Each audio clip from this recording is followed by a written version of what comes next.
What if horror movies were never about the killers, but they were more about us? Scream tracks how media shapes identity over 30 years of cinema. And we're talking about it today with our special guest, Ben Wright.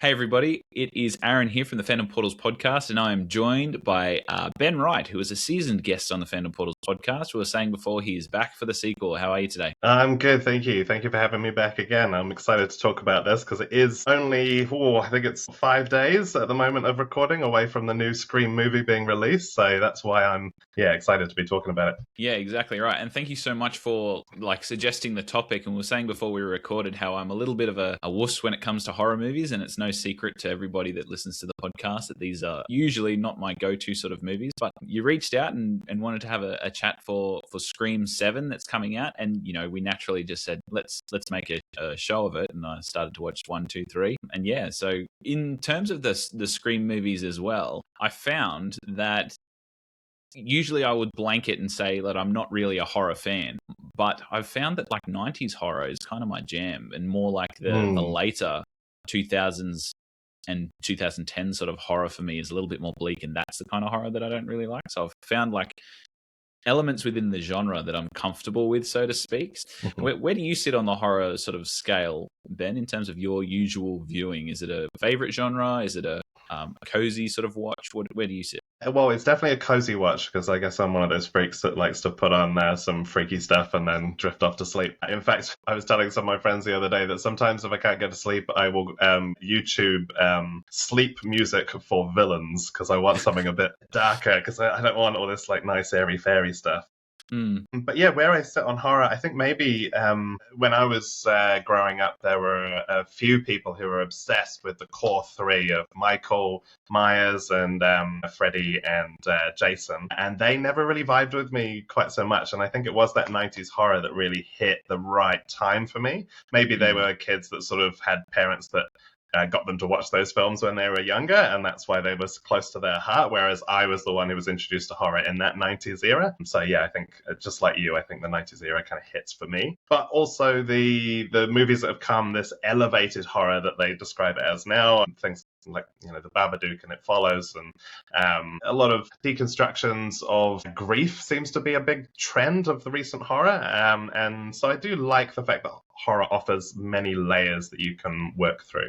And I think Scream is sort of the starting period of time where you start to see them start doing that, but also looking at horror as a genre in culture itself. Yeah, and I think I was speaking to Jeffrey Reddick, who was the mind behind Final Destination, earlier in one of the podcast episodes that we did, and he sort of was very forthcoming in the way that that horror sort of reflects a cultural sort of significance at the time. And I think I can agree with you in you saying that the horror elements that are coming out more recently are definitely reflective of that, but also they do dive into some of those universal themes, and that's becoming a more popular genre as well, to the point where I think a few of the horror genre movies have actually been nominated for awards and things like that, which is unheard of really in history. It is getting there, yeah. I mean, historically, a lot of people have been snubbed in the Oscars because the horror genre was never really taken seriously. And now with people like Jordan Peele making Get Out and Nope and Us, I think horror has started to be seen as something that is just as impactful as other genres. I guess the Academy is just a little bit slow on the uptake on that one. Even when you look at where actors begin to start their careers, a lot of them gravitate towards a horror appearance first. For Scream specifically, Scream 2, the amount of stars that was in Scream 2, just at the budding start of their career, or they came back as an irony piece, it was amazing to see in just that Scream 2 sort of space. Definitely a really evolving place in Hollywood, but I think it's also got a lot more to say than just hacking and slashing and some scary things in the dark corners of your room. So, but let's start to dive into Scream, and specifically the cultural context around horror when Scream first came out, because director Wes Craven was no amateur when it came to horror. And also Kevin Williamson, the writer, was also quite adept at horror. But then they came to Scream with a different sort of lens. The culture that Scream came in at was, 1978 was when we saw Halloween, the first Halloween movie, which introduced us to Michael Myers. And then over the subsequent decade or so, we had the introduction of Freddy in Nightmare on Elm Street and Jason from the Friday the 13th movies. And they became kind of like the core icons of slasher horror for within the 20-year period prior to Scream being released. And what I looked into was I didn't realize how prolific they were in such a short space of time. Friday the 13th had 9 movies made just in the 80s alone. The first one came out in 1980, and so they had 9 movies made before the end of the decade, which, if you can imagine that now, Wow. I mean, there's been an 11-year gap between this new Scream movie coming out and the new run of Scream movies in 2022, and then the previous one was in 2011. So there was these huge gaps that are here. They were just knocking them out. And also we had 7 Nightmare on Elm Street films that were made before Scream came out. And the Halloween movies obviously have done very similar kind of figures during that 20-year period of time, to the point where you ended up getting, the initial fright and the initial fear of the concept started getting watered down. And even by Nightmare on Elm Street 4, you started getting Rapping Freddy. You got him teaming up with a bunch of, I can't remember the name of the band that was doing it, but it was a rap band, and it was sort of dipping into that kind of urban culture that they were interested in during that 80s period of time. Yeah, so everything just started getting watered down and everything started getting a bit more absurd, and people started going like, it's just someone coming in with a big machete or, fingers or, any of that, and they just slash them up, and they just got kind of a bit bored of it. And it also became a bit of a joke. The Leprechaun movies, you were saying about people who got a start in horror movies. Jennifer Aniston was one of the people who got a start in horror movies through Leprechaun. And then it was Leprechaun in the Hood, tapping into that urban culture again. So it's just, everything just sort of became kind of funny, and it started recognizing that it was a kind of funny situation. It wasn't really tapping into that original core idea, because it was really just about, these were successful. We didn't expect this to happen. So let's just make more and more and more. So by the time we got into Scream, I mean, there were jokes aplenty. People weren't really taking it seriously. And that's where Scream kind of hits with this postmodern angle on it, where it's a movie that acknowledges these other movies and this history of horror that came before it, and sort of subverts it in that kind of way. Yeah, it's very self-aware. And I found that when I was watching the initial trilogy, so Scream 1, 2, and 3, that's where my journey has started. And I do intend to watch the others before number 7 comes out. And it's actually getting to the point where I think I'm going to go and watch it in the cinemas, because I'm really enjoying them. But yeah, you're right. I think that it's really self-aware, and that's one of the defining characteristics of the Scream series, to the point where they, at the time, they would be listing actors and movies that were coming out during the year that those films were coming out. So 96 or 97 for Scream 1 and 2. There was even some subtle meta references with Courtney Cox and Friends. There was a few of those that I picked up in terms of, mentioning the actors, Jennifer Aniston or David Schwimmer playing, was it Dewey or something like that in one of the Stab movies? Yeah, they reference it in Scream 2 that he plays Dewey. Yeah, and it was Gail Weathers says that there were naked pictures of her online, or someone says there's naked pictures of her online. She says that wasn't my body, that was Jennifer Aniston's body. Yeah, a lot of intertextuality at play just in the dialogue alone. Yeah, and I also saw it with some of the actors when they were actually previewing the trailers and things for Stab 1 in the movies. They would use Luke Wilson to play Billy Loomis in one of the trailers as well. So that sort of meta atmosphere is one of the defining characteristics. And, it hadn't been done before, as you say. And there is a fine line to walk, I think, as well, because when you are poking fun at those sort of elements of horror, that it creates this environment where the creators know that the audience is self-aware in that space, and they're not sort of treating them like an idiot in that way. But they're also saying, hey, we know that you know these tropes, but we're also going to try and scare you by subverting them, or then also leaning into them as well. Yeah, so what you've actually hit on there is postmodernist theory. And I don't, obviously, it's a very broad theory. It goes into art, it goes into philosophy, it talks about culture. But when you narrow it down into the world of film, you have these periods of time, and each one of them are essentially a comment on the previous era. And to give a really simple, very simplistic approach to it, just for the sake of time, if film was created at the beginning of what was called a modernist era, a traditionalist era that came before it might have been your sort of mustache twizzling, tie the woman to the train tracks, and then a big hero comes along and saves the day. It's a very clear-cut role. The modernist era started having a bit more introspection about what the protagonist is doing. You know, you started seeing the sort of emergence of an anti-hero protagonist who might do things in a little bit of a different way in order to ultimately achieve the goal of good defeating evil. But it ultimately was a good defeating evil kind of role. I mean, and again, for context, this is very much an American film approach to these concepts. And when Scream came in, you had them essentially going, okay, well, the postmodern era essentially was recognizing that you had to kind of deconstruct the era before it, but you, like, in terms of the morals and values that were in play. And during the 90s and through that postmodern era, you start getting a very nihilistic approach, which is where Scream excelled, because you had kids hearing about a murder that happened the previous night, and they're just laughing and joking and making jokes about, did you leave her liver in the mailbox? Because I heard you leave her in the mailbox, you know, like that kind of thing. And it sort of spoke to a very jaded teen culture of the time. But it was also a period of time where you started seeing film itself playing with the form. Like, you know, a movie like Memento would be quite a postmodern movie because it's changing the structure of how movies are done. It's not just beginning, middle, and end. It's actually, we're going to show you the ending, and we're going to work all the way backwards, going in reverse order and just mixing up the format. And Scream was one of those kind of movies that, although it didn't change film form in the way it told the stories, it very much was acknowledging the film culture and how that was impacting the characters in the film. So when you're talking about tropes, I mean, the film itself, the original film obviously speaks of, I think the line is a big-breasted woman running up the stairs when she should have been running out the front door kind of thing. It's talking about the final girl trope.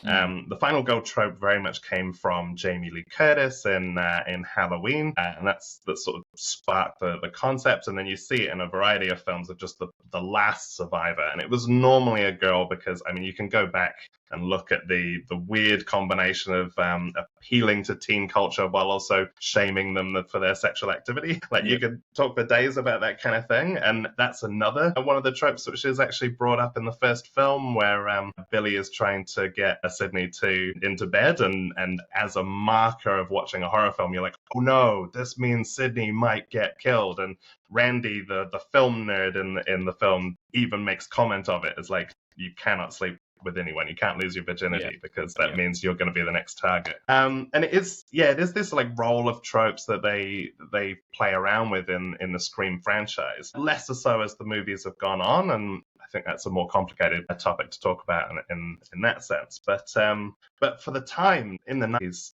that it just hit that postmodern era nicely. It was going like, you know what, kids aren't taking these horror movies seriously anymore, and the people making them aren't really taking them seriously anymore. And what's interesting, actually, is that you mentioned Wes Craven being the director of the first 4 Scream movies before he passed away.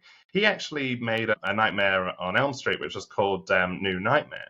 And in that film, he was actually trying to play with meta commentary and recognizing that it was all, you know, that it was kind of part of a filmmaking process and that kind of thing. And that didn't quite go quite as well, probably because people were just kind of a bit tired of seeing this Freddy Krueger character. So it's interesting that after a lot of convincing, he ended up taking on another stab, if you will.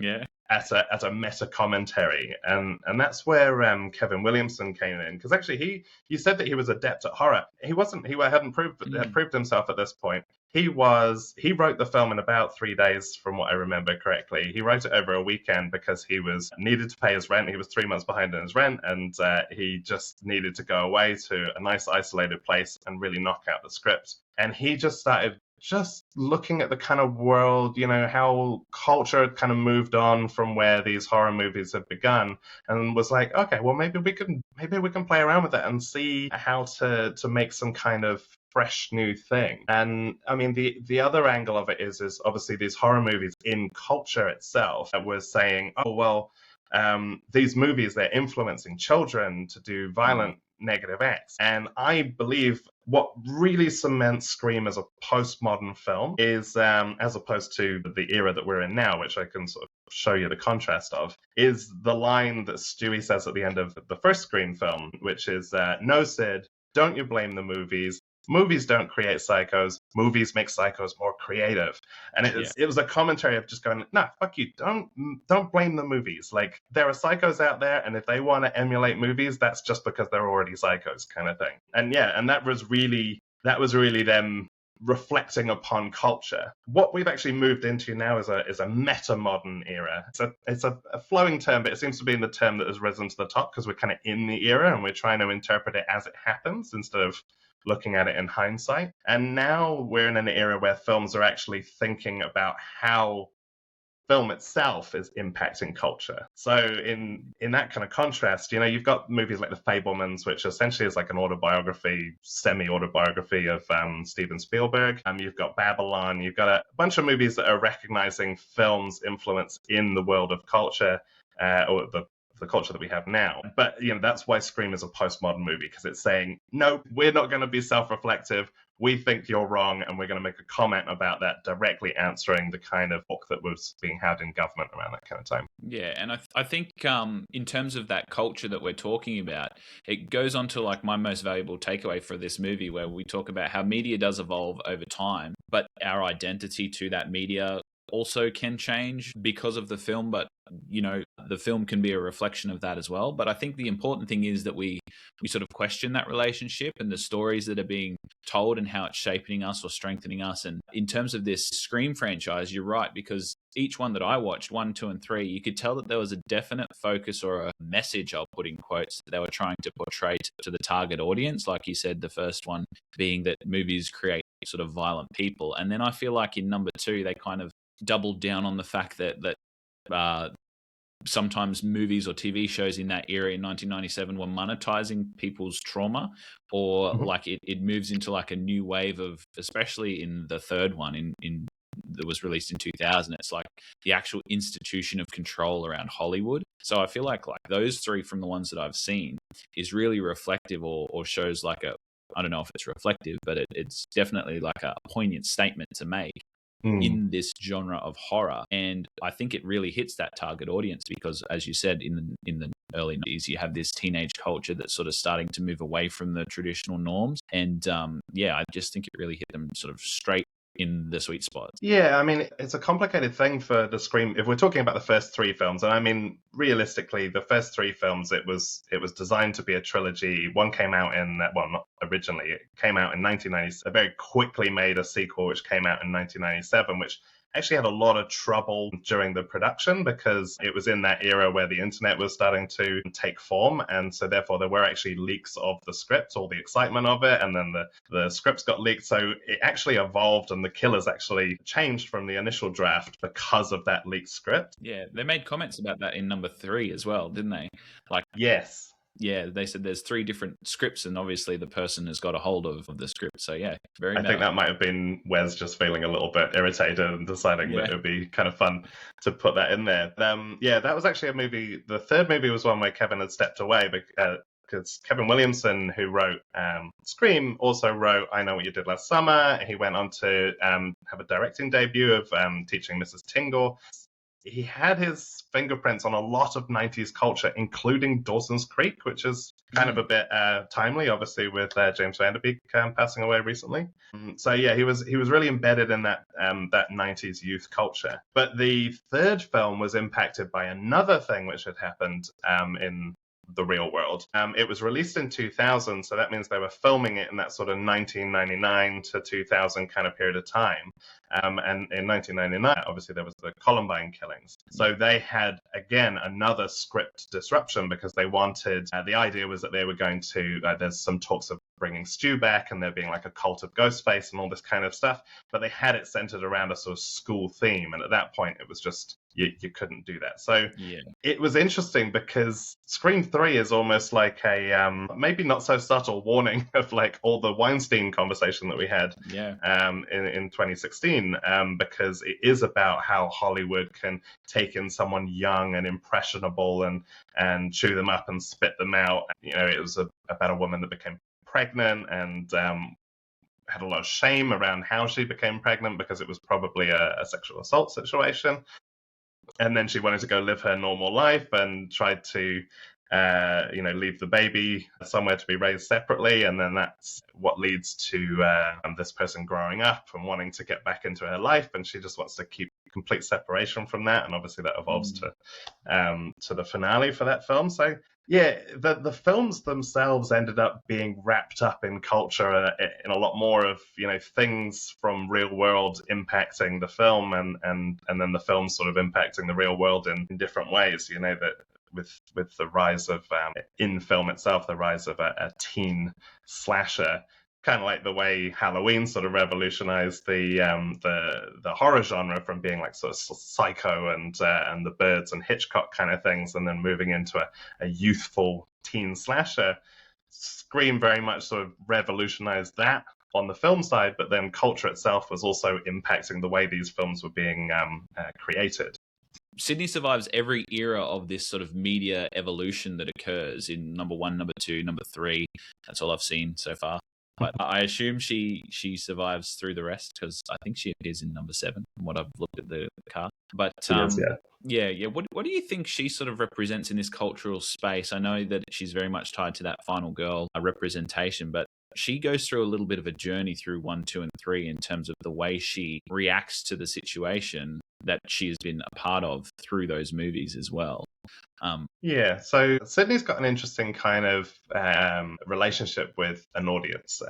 She starts off as the typical final girl trope. She's an innocent, she's very young. They have the little joke about, well, you settle for a PG-13 relationship as she flashes her boobs to Billy. And then by the end of it, she decides, okay, no, I am going to decide to grow up and I am going to lose my virginity and I'm going to do it to the person who ends up being the killer. But then in 2, I think you really get to see the depth of that character in 2. You can see that she's gained some confidence as the events of Scream was something that had happened in her past. And you see that in the beginning of the film because someone calls up and says, do you like scary movies? And she knew that she was going to get those calls because of the Stab franchise, which is introduced for the first time as movies in universe, which are based on the events of the first film. And she knows that's coming out and she knows that's going to have an impact on her life. But she just looks at caller ID and tells this person to go away. So you can see her as being like quite a confident person. But then as soon as you find out about the deaths of Maureen and I can't remember, I think his name's Phil Stevens. So the idea is, emulating the characters from the film. As soon as she finds out that there have been these deaths and that actually maybe there is someone out there actually killing people, you start seeing this vulnerable side to her. The trauma is starting to impact her relationships with people. Even though she was quite a cautious, more solitary person, she starts with confidence, but you can see that getting eroded. And then throughout that movie, you see, by the time you get to the end and you know who the killers are, you look back and you can see how the killers have been manipulating her, creating paranoia. Is it the boyfriend again? Have you just fallen in love with someone who's actually a serial killer? Are you just doomed to repeat this cycle over and over again? Which is actually interesting because that was the original plot. It was for Kevin, was it Kevin? I forgot his name now. Was the boyfriend in number 2. That was it, yeah. Derek to be the killer, which I very much enjoy the way it ended up evolving into Mrs. Loomis and Mickey. We'll talk about the killers later, but in that, just this sense of paranoia and gaslighting throughout that movie and seeing how that impacts her was a huge part of who Sydney was going into 3. And in 3, she's someone who's decided to close off her environment. She's decided to be essentially a what would you call it, like a therapist on the phone kind of deal. Kind of like Youthline or sort of just like an emergency safe space to call through to, because she's she's obviously a quite caring person. She wants to give back, but she wants to isolate herself by living in this property, which is way out of the way of any of the major hustle and bustle of any local towns and things like that. So you can see that the fact that these events have happened twice to her have made her a very closed off person. And a very paranoid and very scared person. And for all the faults of 3, I mean, you can talk about the quality of it, and I do think the events of Columbine unfortunately did sort of create a turbulent filming environment for that film. What they did with Sydney was absolute gold, giving her this ability to meet the killer at the end and realize that this person has actually been interwoven and intertwined into the previous films. And for those who for those who haven't seen the films, too late, there's going to be spoilers. Yeah. So, like, you find out that it's actually this, that her mother was the person I was talking about who was abused in Hollywood, who had this illegitimate child and shunned the child away from her. So the killer ends up being her half-brother. And you find out that when he turned up into Sydney's mother's life, it was before the events of Scream, and because he was shunned away from being a part of this family, he felt isolated and started going slowly insane from that. And because she can see how that killer was sort of the origins of her mother's death, and Billy and Stu attacking her in the first 2, and Mrs. Loomis and Mickey in the second, and how it's all sort of interwoven together, she really gets to this point where she can say that she feels safer and she's put all of this to bed. Which, as we know, there's other movies that come afterwards, but ultimately those 3 movies really do give her a great arc. And the interesting thing about where Sydney sits in terms of culture is the queer community have attached themselves to Sydney, or they have a strong bond and relationship with Sydney because of this sense of going through a lot of hardship and a lot of people coming to get them and that kind of thing, and then rising from the ashes and finding themselves and becoming a more well-rounded and calm and confident version of themselves. So yeah, Sydney's connection to culture really comes from a relatable trauma that you get to see come to a pretty calm close by the time you get to 3. And in terms of, obviously, because there have been more movies, she's in 4, she's in 5, she's not in 6, which was more to do with contractual issues, arguments she was having with the studios at the time, Nev Campbell was, and then she is going to be back in 7. You see her as a much more confident person who's had enough of this shit, and she's willing to storm into buildings and chase down the killer instead of being this victim. And so even though those films do sort of close off her story, they're really closing off her story of victimhood, and allowing her to be a character with a lot more agency in the later films. Yeah, I think that's absolutely true, because the final scene that you see her in number 3 is when she goes to lock the door and put the code in, and obviously the door clicks open again, and she's quite happy to go and watch a movie with her friends with that door being left open. But also I think, that's metaphorical for the Scream franchise. The door is left open for another one coming through. In terms of the final act of number 3 as well, I thought it was very interesting, and I don't know if I'm picking up the right sort of cinematography cues here, but before it was revealed at the end where she sort of held her half brother's hand while he sort of passed away for the first time before he came and jumped back, as they do in the trope. I thought that was a very sort of compassionate way, and really highlighted the fact that Sydney has gone through a whole lot of growth, and despite all the pain and the trauma and the suffering that she's gone through at the hands of this person, she can still then be understanding to this person here who's also suffered and come on the other side of it. Because just before that, I feel like they did a flip or a reversal, because there was a moment where the killer at the end of number 3 was then searching this basement for Sydney, who was in hiding, and then you see the close up of her pulling the tools down, and then she jumps out from out of the counter and stabs him in the back, very much like Ghostface does. So I think that was almost a clever way to say, Sydney could go one of 2 ways, and then the close with the sort of the holding of the hand is and honestly, I was waiting, because I know nothing about Scream and how it continues on, but I was waiting for one of the main 3 to actually sort of become a killer or a Ghostface killer. But then Sydney sort of says in number 3, she says, why people kill people? It's because they choose to. And that was a line that sort of stuck with me, to say, okay, this person's sort of self-realizing the journey that she's gone on, and to the point where now she's at the end of it and can leave that door open, and as you said, leaving her victimhood behind. So I from a position of not having seen the rest, and personally interested to see where they take her, and then also very interested to see what they do with her in number 7. We might talk about number 7 a little bit later, because I know that in number 7 she does sort of like, she's a parent in number 7, is from what I've seen. So Yes.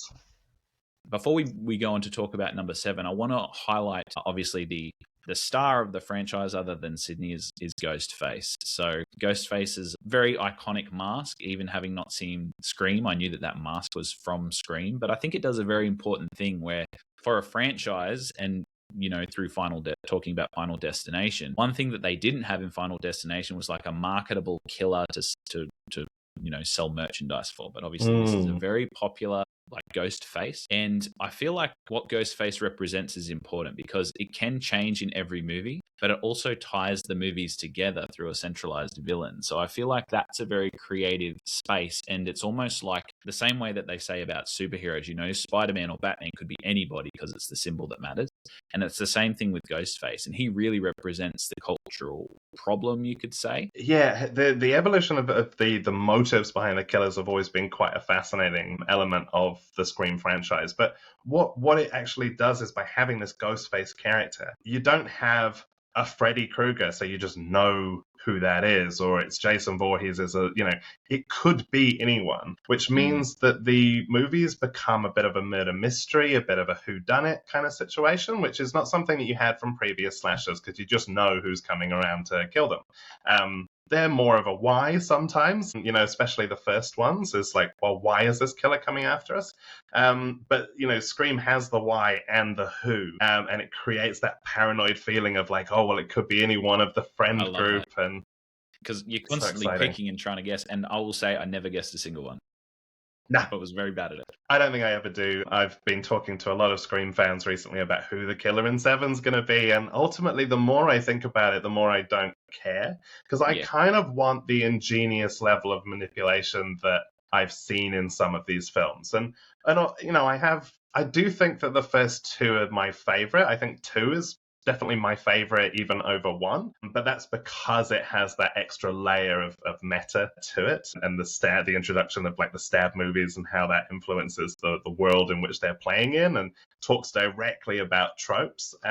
But yeah, in terms of the killers, I mean, Stu Marker, love Stu Marker. Matthew Lillard as Stu Marker, just a bit of a loony, probably like just lured into this idea by Skeet Ulrich's character of Billy Loomis. Like his name's Billy Loomis, and which for those who don't get the reference, Billy would be a reference to, and it's a guy upstairs. What is it? The Peeping Tom one? I can't remember. Is it Dark Christmas? I can't remember now. And Loomis is the doctor from Halloween who's trying to get Michael Myers back into custody. Like, it's right there. He's like, he even says in the movie that he was watching The Exorcist or something like that, and that made him think of his relationship with Sydney. It's like, it's all right there, and yet you're just sort of like, these kids are weird. I think they do that as well by actually catching him and like sending him to prison, and then he gets out, and it's just like, well, obviously he's innocent because they let him go. So they play on that too. Yeah.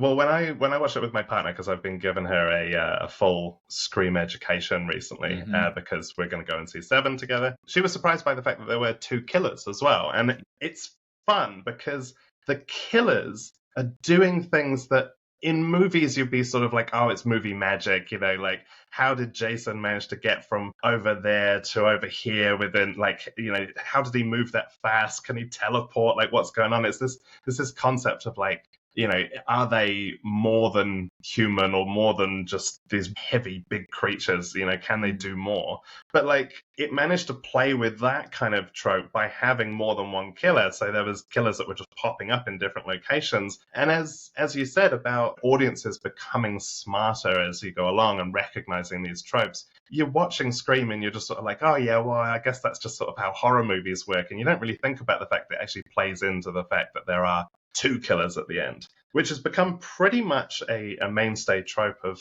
the Scream franchise, apart from 3, which ended up just being 1 killer. But there's a lot of conversations about that and how it was possible for him to be able to do some of those things. But yeah, each of the killers. So like in 2, you have Mrs. Loomis and Mickey. So Billy and Stu were obsessed with the movies, and they have that line that I said, "Don't you blame the movies?" And that was very much them being the psychos who were influenced by movies. Whereas what I find interesting about the killers in 2 is Mickey wants to be caught, and he wants the trial. And that's his explanation, is like the real entertainment is when the trial happens. And he wants the trial and all the attention that comes from that. Mrs. Loomis is just good old-fashioned revenge, as she says. Oh, God, I love the way Laurie Metcalf plays that character. But, she's got very like crazy eyes, I'll say, like the way that she was sort of staring down. So you could tell that she was a mother that was scorned. I like that as well. Very good. Yeah, exactly. And then obviously by 3, we spoke about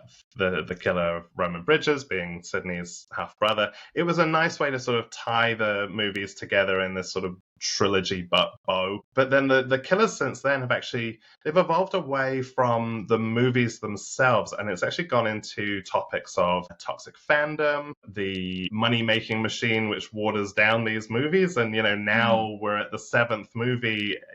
If the Friday the 13th, we're making 9 movies in 10 years, like it's talking about how things get watered down, and the stab movies in universe get watered down, and there's some people who are enraged about that, so then they want to bring it or something. They want to bring it back to the origin and do a bit of a reboot kind of thing. Like it's got a lot of comments about things. I'm not going to talk about 6 because 6 literally at the beginning of the movie says fuck the movies, and so it goes off, and it's not the best one. But but 7 is really going to be a return to form, because it will be, obviously Wes Craven passed away after making 4, but Kevin Williamson, the writer, is actually directing this one and writing it as well. So that will be a little bit like the way Halloween, I can't remember when that came out, 2020 or something like that, and the newest one, the newest of the trilogy that they made was retconning. It was, I think it was just 1, and then it was the one from 78, and then they were just like, and then many years later, he's back. They're not retconning in 7, but they are very much sort of bringing it back to the core elements that made the Scream movies so exciting. But we'll talk about that in 7. Yeah, I think we'll talk about sort of 7 now, but I do agree in terms of the way that these movies have come out. And 2002, the Scream movies sort of really came about again, and talking about that reboot culture, that was at the same time as like the Star Wars reboot came out, and it was really sort of reminiscent of the fact that they're really playing into that meta again. And then this number 7 coming out as well, it brings back those characters that we were talking about from Neve Campbell and Courtney Cox as well. David Arquette, I think, is coming back, as well as Dewey Riley a little bit there, just from the cast. But yeah, in Scream 7, I think Sydney goes on a little bit of a new journey, because what I'm reading here, it says that she started a new life, and her darkest fears are realized in the point that her daughter becomes the next target of this Ghostface killer. And they're back again with another whodunit horror mystery. So let's talk about your expectations for number 7, but then also what sort of tropes or cultural inclusions do you think they will play upon to really draw back to that Scream fandom and what we all love about that trilogy in the initial stages of it? Yeah, so actually what the heart of this story is going to be is a Sydney story, but what Kevin has done, and I think from the trailer and the way some of the things I've seen in interviews and the like, there's an opening scene which is in the Marker House, and the Marker House has become a bit of a mainstay for a lot of the movies that came after 3, and it's turned into a horror Airbnb. It's a bit of there were actual true crime murders here, but then it's also got posters of the movies on the wall, so it's a bit of a movie fandom Airbnb and a bit of a true crime Airbnb, which is interesting because the Marker House is a real house. It wasn't built on a studio set, and they actually used a real house, and it is an Airbnb. When they choose to open it up, I think they vacate the property. People live there. They vacate the property for a period of time, and they market it during a Halloween period as an Airbnb, so you can go stay in the Marker House, and they have things set up there. So it is art, life, imitating each other. And the start of it is probably going to be set in the Marker House with these two people who are horror fans and true crime fans, and they want to go stay there. And that's when the killer strikes. And he says in the trailer that he wants to burn it all down. It is my thought, based on an interview that Kevin Williamson had, where he said he wanted to move away from the meta element, which is interesting because that is one of the things which made Scream so interesting. And yet, I think it's something that throughout the film since then, it's been really hard for them to build that meta element into the movies. It's always been a bit of a weaker point. Do have a version of things that I can imagine where they could use a lot of that to really tie a neat little bow on all of the movies. But I'll talk about that in a moment. But I think by burning down the house, essentially, he's saying, yeah, it's got all the Stab franchise in there. I am a killer, so I am going to kill some people, but I'm also going to burn down this whole meta angle. And it's going to be a movie which is going to be focused on family. It's going to be focused on Sydney. It's going to be focused on, like the fear of something to come and attack you is going to be very different to the fear of someone coming to attack someone you love because of you, because of your proximity to these people. And so it's going to revolve around that kind of fear. Yeah, and I think that has been played a little bit in 1, 2, and 3, or at least 2 and 3. It's been hinted at because the killer often says to Sydney on the phone, everyone you get close to dies, everyone that like you're friends with dies. How would it feel to? And that's sort of a lingering space for Sydney as well. But coming from like a parental perspective, and even from like a perspective of knowing what some people go through in their lives, like there's constant conversations about the fact that the things that affected me as a person will not affect my children. Like the buck stops with me kind of thing. So there's that message and layer in it as well, where there's also like the protective parent in Sydney and that element of her character that will be explored, which I think is very interesting as well. But then when we talk about like her daughter, looking at it from that perspective, that's where we're sort of looking at a character who is very much inheriting a trauma, and it'll explore sort of things in that vein as well. Because I've only watched the first 3, it was very much 90s, 2000, and that sort of fear around the emerging internet and the sort of connectivity of everything. There was just landlines in number 1, and then by number 3, they were on the mobile devices and they had caller ID and Star 69 and things like that. But then in the later ones, I believe that they've gone into like, obviously, social media territory and things like that. Like just the publicized versions of this sort of violence that's being brought up in these movies is something that I don't know if they could step away from. And it'd be interesting to see where they go after they burn that house down, because it's like, where could they possibly end up in that sort of space if they're sort of throwing it away but still be a Scream movie? Well, I do have a theory on that. I mean, it is interesting that when you think about the fact that the first film came from this angle of saying, don't blame the movies. Like there are psychos out there. It doesn't matter if there are movies or not. They're still going to be psychos. They're going to do their thing.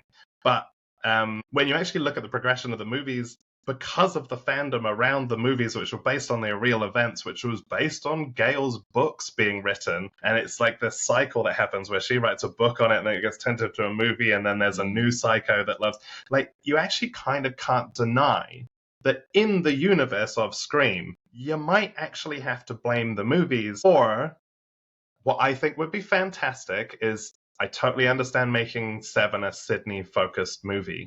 But if we took an opportunity to actually focus on Gail for a period of time, I would really like to see her reckon with the fact that actually maybe she is complicit in this cycle. Because you haven't gone into the other movies later. There are points where she decides to just go, you know what, I'm not going to write a book about this one. And she does that in 5. But then by 6, you find out she did write a book about it, and you just go back into that Scream 2 cycle of like, you said you weren't going to write a book, and then you wrote a book, and now we've got all this bullshit to deal with. So she's very culpable for perpetuating this cycle, and I think it'd be very interesting to see her have to confront something like that in what will definitely be a Scream 8 and probably a Scream 9 as well, because the box office pre-sales for this movie have already boosted its expected opening weekend from a 30 mil to a 55 mil, and that's a really good outcome for these movies, because it's actually the best opener that the franchise has ever had, if they reach that 55 million. Yeah. And, this is almost $1 billion franchise for one. And then for two, like Courtney Cox's character, Gail Weathers, she may in fact go through those stages of looking at her role in the sort of broader narrative of Scream, but I think that also talks to the fact that the fame and the attention that her character gets from that is very enticing and very addictive as well. And she does come from that sort of perspective of wanting her Pulitzer Prize and really treating people like a little bit of garbage, especially her cameraman, because she wants to get the perfect shot or come to the end of the case. And she didn't like the way that the actress on Scream 3 was imitating her, and she was very much at odds with that. So I would like to see some development on her side of the character as well. I think that was definitely something I'd watch. So yeah. Yeah, and this new movie as well is also going to be, I would love to see a Gale focused story. I really hope that they do that, and I probably will be pitching one on another podcast in a few months. But the other thing that this movie is probably going to dabble into is the return of Stu Macher has actually been part of the marketing for it, because he's not going to be alive. Like, he can't be. They can't put him in the marketing and have him alive. Although they've also got the return of Roman Bridges, and we saw him very much get shot in the head. So like, they're probably going to be playing with this AI thing. So as you said about the technology moving forward, now they're going to be moving into the AI. And even though in universe, if you look at Scream 3, they had a voice changer that would emulate someone's voice like perfectly, they haven't really played around with that in the movies since then. So I do think that this is now going to use that in-universe fact that someone could do that mixed in with the AI technology to really torment Sydney. It's really going to bring her back. She's going to hear the voice of her brother. She's going to hear the voice of Stu Macher. There's no sign of Skeet Ulrich being on this. I don't think they're hiding that. I think when he says he's not in the film, he's just not in the film. But it's going to be it's going to be her looking at her life now with everything, and her looking at her past, and everything sort of converging together there. Yeah, because when you actually look at, when you're talking about family and that kind of thing, she's got like a 16-year-old daughter. I believe she's 16 because Sydney was 16 in the first film, and the killer in the trailer says that she's the same age as you were when all of this began. That would mean that in the events of 4, she actually had a daughter then. But in the events, we don't actually see that she has a daughter or a partner or anything. In the events of 5, we get to see her pushing a pram, which may have 1 or 2 children in there, and it's now been confirmed that there is a sort of maybe a 5 or 6 year old, 2 5 or 6 year old girls who are also her daughter.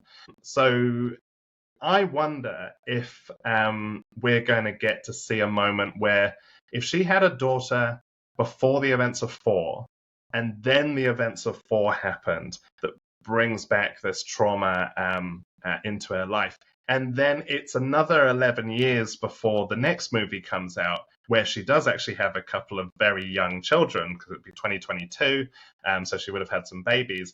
I wonder if the events of 4, assuming that she has had all 3 of these kids with the same man, probably caused this delay. And then she waited another, 10 years or so to think, okay, actually, I don't think this is going to come back. I know it was 11 years between 3 and 4, but is this just going to be my life now? It can't be my life. I feel comfortable about having kids again. And I do wonder if they're going to delve into that and whether or not there was a delay. Because, I mean, having a 17-year-old and a couple of 5 or 6 year olds is quite a gap, and I can imagine that the events of having someone trying to kill you will probably impact your interest in having children. So yeah, that'll be 100%. Interesting. I would definitely agree with that, especially because, Sydney has gone through a lot in number 1, 2, and 3, and then she is a character that does sort of reflect on like where her life is, to the point where in number 3 she sort of isolated herself to protect herself from that space. Mm-hmm. And it does show that her character does actually reflect on these things to the point where she does want to move forward, but she's very cautious of her past in doing so, which I think is like a defining element of her as well. So was there anything else that you wanted to talk about, Ben, before we do our sign-offs for the episode? Well, I guess no. I think I'm glad we got to talk a little bit about Gale. I mean, I will say that actually, Scream 2 is a Gale movie for me. You know, like it really, she levels up. She's not just a sort of antagonist turned friend like she is in the first film, but she's still a bit of an antagonist. But you know, she very quickly, you actually see her actively evolve and change. Of going like, oh, I'm not here for the story anymore. I really just want to get this guy, and she expresses that she feels bad,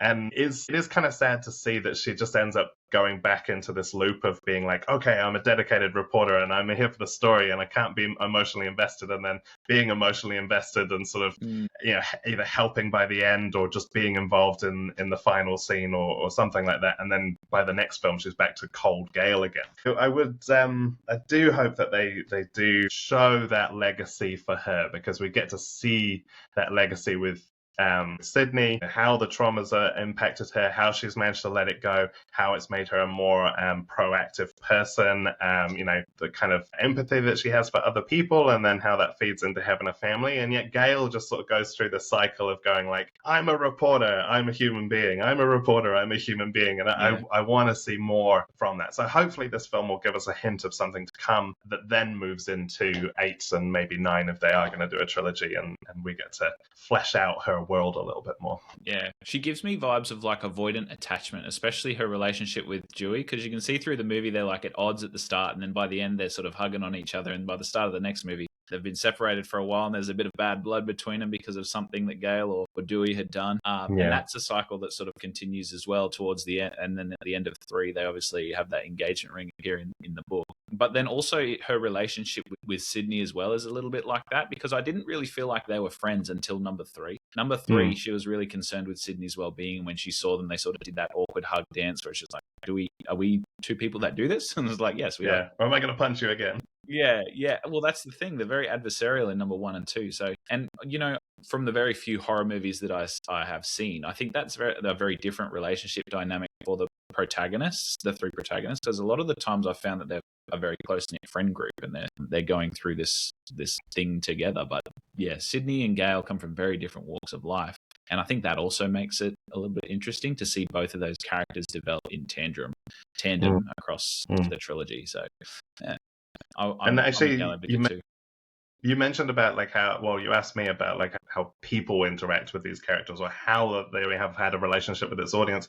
And in 2, there's a really interesting, quite sort of bolshy feminist angle too. And the way, even just in the way they frame them, because Cotton Weary, one of the characters who was accused of murder in the first film and exonerated by the second film, and he's seeking his sort of moment in the limelight to make up for his time in jail. He is actually the one to kill Mrs. Loomis in the end. But then what they do is they sort of frame him lower than Sydney and Gale in this trifecta. So it's sort of Sydney and then Cotton and then Gale in the moment when Mickey comes up for the last scare, and both of them, you know, shoot the shit out of him. Yeah, that's been a very powerful image for a lot of people, and it really brings that final girl into a more powerful position, and it really positions that trope as being less of a sort of like damsel in distress for most of the movie and a much more proactive thing. So I really hope, and I really want to see, I mean, frankly, if I could see a situation where Sydney ends up killing one of the killers halfway through the film, and then that just adds a whole other level of mystery because they find out who that person is, but then there's someone still out there killing. Like I would like to see that kind of level of proactiveness, because I wouldn't say that she came across as proficient with a gun in 5. She comes across as someone who's definitely willing to shoot anything that moves, but that actually that could have ended up killing a lot of innocent people the way she goes into that house. So I'm hoping that she has a little bit more a sort of Ellen Ripley in Aliens kind of vibe, coming back with power. And I think she's definitely had a lot of practice behind the hammer of a gun, so to speak, across the movies. So yeah, that would be now definitely. Yeah, because actually by this point her kill count will be higher than the kill count of the new killer. Yeah.